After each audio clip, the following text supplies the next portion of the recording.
Hello friends, నేను మీ JD. Welcome to big boss updates. Big బాస్లో ఆపరేషన్ నాగమణికంఠ నడుస్తుందనేది తెలుస్తూ ఉంది. ఎందుకంటే ఈ వీక్ నామినేషన్స్లో లేడు. ఖచ్చితంగా నామినేషన్ వేస్తారు ప్రతి వీక్ కూడా.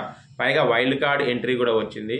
అయినా నామినేషన్స్లో లేడంటే ఖచ్చితంగా నాగమణికంఠని హీరోయిజాన్ని తగ్గించాలి. ఎందుకంటే నాగమణికంఠని నామినేషన్ వేస్తే ఆడికి ఇంకా ఓట్లు పెరుగుతున్నాయి. నాగమణికంఠని కెలిగితే ప్రజల్లో ఇంకా అభిమానం పెరుగుతూ ఉంది. సో కెలకకుండా నామినేషన్స్ వేయకుండా ఉంటే, సైలెంట్గా ఉంటే అది అలా స్తబ్దుగా ఉండి తగ్గిపోతుంది అనే ఒక ప్లానింగ్ తోటి వైల్డ్ కార్డ్ ఎంట్రీస్ కూడా వచ్చి ఉండొచ్చు అని నేను అనుకుంటున్నాను. అందులో తప్పు లేదు, ఎందుకంటే గేమ్ స్ట్రాటజీ. వాళ్ళు బయట చూసి వచ్చారు కాబట్టి నాగమణికంఠ జీరో నుంచి, అంటే ఫ్యాన్ బేస్ లేని స్థాయి నుంచి ఫ్యాన్ బేస్ తారాస్థాయికి వెళ్ళిన నాగమణికంఠని ఎలాగైనా తగ్గించాలి. లేదంటే నాగమణికంఠ ముందుకు వెళ్ళిపోయి నాగమణికంఠ అలా ఉంటాడు, మనం బయటకు వస్తూ ఉంటాం అనే ఉద్దేశం అందరిలో ఉండొచ్చు. అది వాళ్ళ స్ట్రాటజీ, అందులో తప్పు లేదు. కానీ మరి వాళ్ళు ఎంతవరకు సక్సెస్ అవుతారు?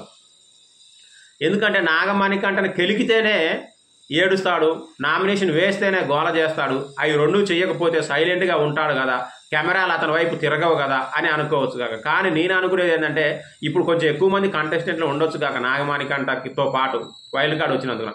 ఎంతమంది ఉన్న నాగమణికంఠ అనేది మ్యానుఫ్యాక్చర్ డిఫెక్ట్ అని చాలామంది చెప్పారు. సో అలాంటి ఓని ఖచ్చితంగా కెమెరాలు అతని వైపు చూస్తాయని నేను అనుకుంటున్నాను.